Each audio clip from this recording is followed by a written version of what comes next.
तो क्या हो जाएगा, इन्फ्लामेशन हो जाएगा लंग्स में, और फिर क्या हो जाएगा, फाइब्रोसिस। कौन सा फाइब्रोसिस? फाइब्रोसिस अलग अलग टाइप के होते हैं, हम लंग फाइब्रोसिस की बात कर रहे हैं, समझा? पक्का? ओके। अब बताओ लंग फाइब्रोसिस किसकी वजह से हुआ है? तुमने बोलना है कि जो इंडस्ट्रीज में काम करते हैं, खास तौर पे कौन सी इंडस्ट्री, जहां पे ग्राइंडिंग एंड स्टोन ब्रेकिंग के काम होते हैं, पत्थर तोड़ने के काम किए जाते हैं, वहां पे धूल बहुत ज्यादा होती है। क्या होती है? So much dust is produced, मतलब बहुत ज्यादा डस्ट, धूल बहुत उड़ती है, समझा? मान लो जैसे कि तुम देख रहे हो कि तुम्हारे घर के साइड में एक कंस्ट्रक्शन हो रहा है, बिल्डिंग बन रही है, तो तुम देखोगे जब वो मजदूर सीमेंट के बैग उठा के लेकर आते हैं, है ना, या फिर सीमेंट के बैग उठा के कहीं से एक जगह से दूसरी जगह रखते हैं, तो कितनी धूल उड़ती है, कितना सीमेंट उड़ता है, तो वो सब तो इनहेल कर रहे हैं ना वो लोग। हाँ, तो वो डस्ट की बात हो रही है। ऐसी कोई भी जगह जहां पर बहुत धूल हो, बहुत डस्ट हो, और वो डस्ट का लॉन्ग एक्सपोजर हो, ऐसे नहीं एक दिन काम करा तो हो गया, नहीं, बहुत दिनों से एक्सपोजर हो रहा है, बहुत दिनों से एक्सपोजर हो रहा है, इसीलिए लंग फाइब्रोसिस हो जाता है। क्या तुम्हें समझा? yes, पक्का? yes, तो इन्फ्लामेशन लॉन्ग एक्सपोजर की वजह से होता क्या? यस। और वो इन्फ्लामेशन की वजह से क्या होता है? अब तुम पूछो सर ये फाइब्रोसिस क्या है? मैं बताऊंगा। देखो, फाइब्रोसिस मतलब फाइबरस टिश्यू वहां पर बन जाना, मतलब लंग्स के अंदर लंग्स के सेल थे ना, जो एल्वियोलाई थे, वो तो एक्सचेंज कर रहे थे, अपना काम कर रहे थे, लेकिन डस्ट की वजह से वो खराब हो गए और वहां पर कुछ और बन गया। क्या बन गया? फाइबर। तो लंग्स में क्या बन गए? फाइबर। ओके। और इसी वजह से बहुत ही सीरियस लंग डैमेज हो गया, बहुत सीरियस लंग डैमेज हो गया वर्कर्स का इन सच इंडस्ट्रीज। तो फिर ऐसी इंडस्ट्रीज में काम करने वाले वर्करों ने क्या पहनना चाहिए? प्रोटेक्टिव मास्क पहनना चाहिए, है ना, मास्क लगाना चाहिए। तुमने कभी देखा ऐसे मास्क लगाते हुए? अच्छा, मजदूर को नहीं देखा होगा। यस, कुछ समझ में आया? ओके। तो ऐसी इंडस्ट्रीज, ऐसी साइट्स, ऐसी मील, ऐसी माइन, कोई भी जगह हो जहाँ पर ऐसा काम हो रहा है, तो वहाँ पे उसके प्रोटेक्टिव गियर्स यूज़ करना बहुत ज़रूरी है, लेकिन ये गाइडलाइन को फॉलो नहीं किया जाता।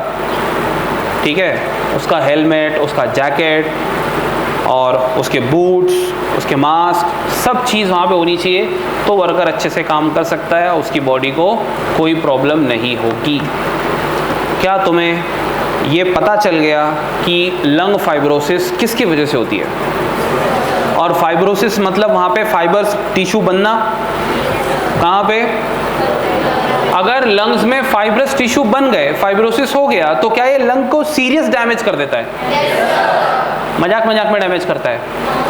सीरियसली डैमेज कर देता है? अबे वो मजाक और सीरियस वाला डैमेज नहीं है ये। सीरियस कौन सा सीरियस है? मतलब बहुत सीवियर डैमेज है, जिसके बाद सीधा डेथ। समझा? तो क्या तुम्हें ऑक्यूपेशनल लंग डिसऑर्डर समझा? पक्की बात है? ठीक है। तो मैं तुमसे एक और चीज़ पूछता हूँ, फिर चैप्टर ख़त्म।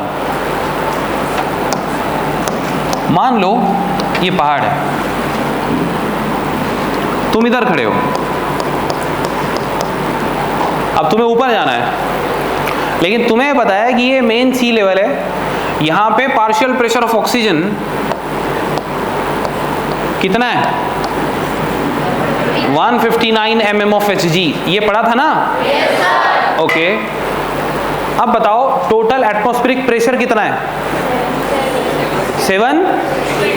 अबे 7 कितना?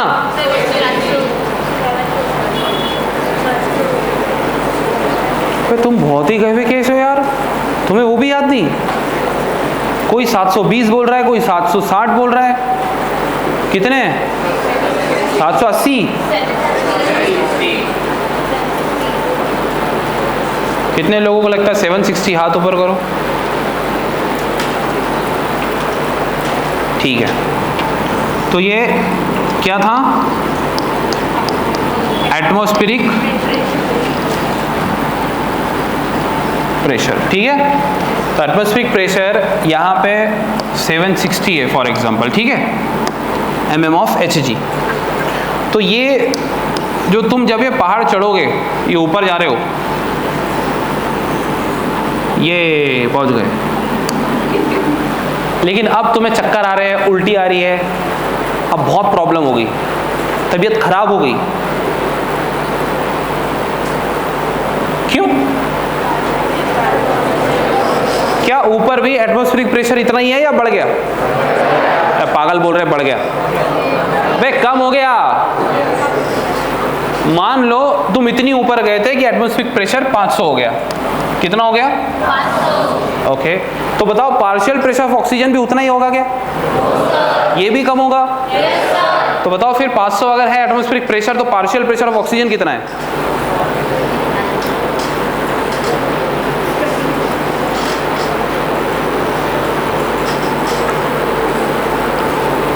बेटा तुम्हें क्वेश्चन समझा क्या? एक बार फिर से सुनो। हमने इसका कैलकुलेट करके उतना निकाला था, तो मैं बोल रहा हूँ ये वैल्यू कितनी हो गई है? 500। तो 500 का पार्शियल प्रेशर ऑफ ऑक्सीजन निकालो ना। तुम यार फिजिक्स कैसे पढ़ते होंगे रे? मेरे को तो तरस आ रहा है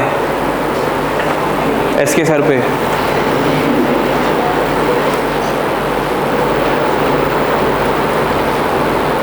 अरे बाप रे। अच्छा, बुरी बात यह है कि लोग कोशिश भी नहीं कर रहे।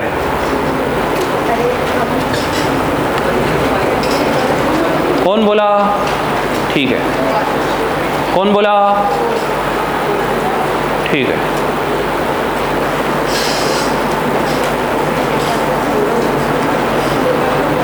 अरे मनहूस कोशिश कर, निकाल, कुछ कर, कुछ तो कर। बैठा है बस ऐसी।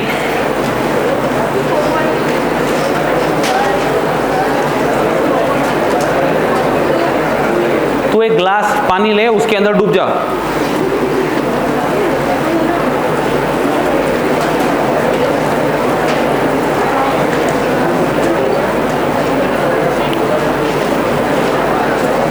गर्ल्स में से किसी का आंसर नहीं है? गर्ल्स में से किसी का आंसर नहीं आया? Girls, girls, girls, girls.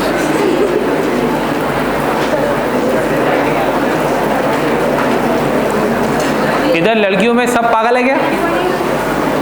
बोलो बोलो बोलो। 13.8, 31.8। Very good. तुम्हारे लिए अलग कॉलेज बनाएंगे हम। एम्स बहुत लो कैटेगरी है तुम्हारे सामने। तुम एम्स से बड़ा कॉलेज बनाएंगे तुम्हारे लिए। बोलो, कौन बोला? अच्छा, और कौन बोला? और कौन बोला? सभी सेमड़े लोगों से रिक्वेस्ट है कि अपने नोट्स चेक करो, फटाफट जो चैप्टर लिखा हुआ है उसके अंदर जाओ और पार्शियल प्रेशर की डेफिनेशन के नीचे देखो, वो जो टेबल है एनसीईआरटी का, उसकी वैल्यू कैसे आई मैंने वो लिख के दिया है। मैंने बोला था 21% होता है ऑक्सीजन, और ऑक्सीजन अगर 21% है तो 760 का 21% निकाला था हमने। देखो कितना आया था। तो अगर 500 का 21% निकालेंगे तो कितना आएगा? तो इतना दिमाग नहीं चला तुम्हारा? नहीं चला।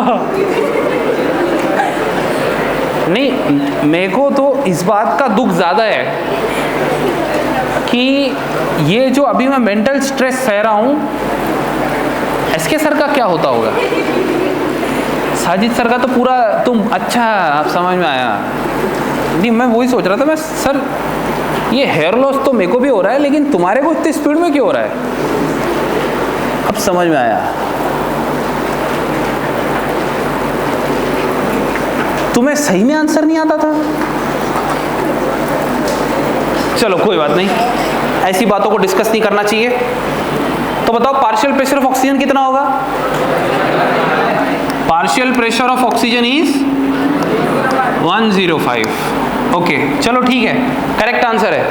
मतलब पार्शियल प्रेशर ऑक्सीजन नीचे ज्यादा था, ऊपर हाइट पे कम हो गया, पहाड़ पे चढ़ने के बाद कम हो गया, बिकॉज एटमॉस्फेरिक प्रेशर ज्यादा होता है नीचे और ऊपर पहाड़ पे चढ़ोगे तो कम हो जाएगा। इतना क्लियर है? तो बताओ 21% ऑक्सीजन नीचे था, ऊपर ऑक्सीजन का परसेंटेज भी कम हो जाएगा क्या? यस बोल रहे हैं कुछ लोग। थोड़ा दिमाग लगाओ बेटा, इसका 21% ये था ना, तो इसका 21% ये रहेगा, तो 21 नीचे 21 ऊपर। बोलो ना। अरे 100 रुपए का 10% 10 रुपए, 1000 रुपए का 10% और 10,000 का 10%, मतलब वैल्यू रहेगी लेकिन परसेंट तो उतना ही है ना। इसीलिए नीचे भी 21%, ऊपर भी 21%। समझ गए? लेकिन पार्शियल प्रेशर कम हो जा, तो जब 21% नीचे भी है 21% ऊपर भी है, तो पार्शियल प्रेशर कम ज्यादा कैसे? बिकॉज एटमॉस्फेरिक प्रेशर ज्यादा तो पार्शियल प्रेशर, बे शेमड़ो, एटमॉस्फेरिक प्रेशर ज्यादा तो पार्शियल प्रेशर ज्यादा, एटमॉस्फेरिक प्रेशर कम तो पार्शियल प्रेशर कम। समझा? अरे ये वैल्यू छोटी और ये वैल्यू बड़ी नहीं दिख रही क्या? क्यों? बिकॉज ये वैल्यू छोटी है और ये वैल्यू, आप समझा?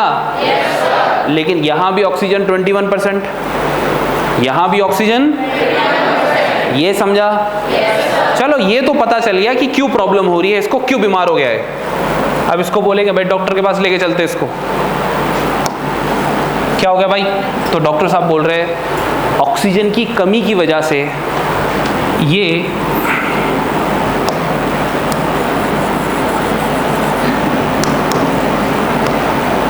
ऑक्सीजन की कमी की वजह से ये थोड़ा सा नाराज है अभी, इसको हो गया हाइपोक्सिया। क्या हुआ? हाइपो मतलब ज्यादा, हाइपर मतलब, हाइपो मतलब, तो हाइपो मतलब, हाइपो मतलब, ऑक्सिया मतलब CO2, ऑक्सीजन मतलब क्या कम हो गया बॉडी में? बॉडी में ऑक्सीजन कम क्यों हो गया? बिकॉज एटमॉस्फेयर प्रेशर ही, पार्शियल प्रेशर ऑक्सीजन ही, इसीलिए बॉडी में क्या कम हो गया? ऑक्सीजन कम हो गया, तो ये बीमार हो गया। तो ये बीमारी का नाम क्या है? हाइपोक्सिया कंडीशन में क्या कम हो जाता है बॉडी में? अब थोड़ी देर इसको ऑक्सीजन मास्क लगा के रखे हॉस्पिटल में, फिर थोड़ा ठीक लगा तो एक घूमने लगा और उधर ही रख दिया इसको, पहाड़ पे रख दिया हमने, लेकर ही नहीं आए नीचे। अब 1-2 महीने के अंदर नॉर्मल हो गया, इसको ऑक्सीजन की जरूरत नहीं पड़ रही है। तो हमने कहा रे पहले तो कम, क्योंकि यहाँ तो ऑक्सीजन बढ़ा नहीं, पहाड़ के ऊपर तो ऑक्सीजन उतना ही रहेगा ना, लेकिन ये नॉर्मल कैसा हो गया? तो सुनो, इसके बॉडी में अब नंबर ऑफ RBC बढ़ गए। समझा? तो जो लोग एकदम हाई एल्टीट्यूड पे पहाड़ों के ऊपर रहते हैं उनके अंदर नंबर ऑफ RBC ज्यादा होते हैं और हमारे अंदर नंबर ऑफ RBC कम। समझ में आ रहा है? ये बॉडी का अडाप्टेशन है। तो पहली बार जब तुम जाओगे तो तुम भी बीमार हो जाओगे, लेकिन बाद में तुम्हारी बॉडी फिर उसको एडजस्ट करने के लिए अपने नंबर ऑफ RBC बढ़ा देगी और फिर तुम भी ऊपर पहाड़ पे रह सकते हो। कुछ समझा? पक्का? कोई डाउट है? क्लियर है? फिर हाइपोक्सिया होगा क्या? क्योंकि अब तो RBC बढ़ गए ना, अब हाइपोक्सिया नहीं होगा। जब पहली बार गए थे तब हो गया था। समझा? Any doubt? तो इसमें कोई प्रॉब्लम है क्या? पक्का? तो यहां भी 21% ऑक्सीजन और यहां भी 21%। ठीक है? And here we have concluded this chapter. तो बताओ भाई कितने लोगों को चैप्टर समझा? हाथ ऊपर। समझा? याद हुआ नहीं पूछ रहा, समझा। चलो सबको समझ गया, हाथ नीचे करो। अब वो लोग हाथ ऊपर करो जिनको याद भी हो गया। पूरा चैप्टर। देखो देखो सबको हो जाएगा अभी कल तक। तो कल ये चैप्टर एक बार लिख के लाना है। कितनी बार? एक बार। देख कर लाओगे ना? यस, देख के लाना है। अगर तुम्हें बिना देखे आता है तो बिना देखे लाओ। ला लोगे? एक ही बार लाना है। कितनी बार लाओगे? एक बार। पूरा चैप्टर, कंप्लीट चैप्टर, ठीक है? और अब हम फिर नया चैप्टर शुरू कर देंगे, ठीक है? तो जो नए बच्चे हैं उनका भी गेम शुरू हो जाएगा। अभी तक वो कच्चे नींबू की तरह खेल रहे थे ना, इट्स ओके, होमवर्क किया नहीं किया, इट्स ओके। अब नहीं होगा इससे।